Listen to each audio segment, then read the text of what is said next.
माझ्या आजीप्रमाणेच माझी मोठी मम्मी सुद्धा सुगरण होती। अप्रतिम जेवण करायची। तिच्या हातची चपाती सुद्धा अगदी रुचकर लागायची। इतर रेसिपींप्रमाणेच मिरच्यांमध्ये सुद्धा ती बरेच प्रकार करायची। भरली मिरची तिला पुष्कळ आवडायची। शेंगदाण्याचा मसाला, कधी कांदा लसूण तर कधी फक्त खोबरं घालून, प्रत्येक वेळी वेगळी चव। पण त्या सगळ्यात मम्मीच्या मायेचं तूप मिसळलेलं असायचं।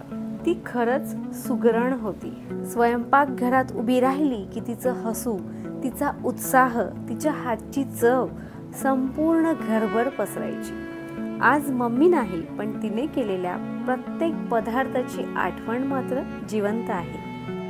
जेव्हा जेव्हा मी भरली मिरची करते तेव्हा मला वाटतं जणू माझी सुगरण मम्मी माझ्यासोबत स्वयंपाकघरात उभी आहे आणि डोळ्यातून हसत म्हणतेय, वैशू, मिरची छान झालीये।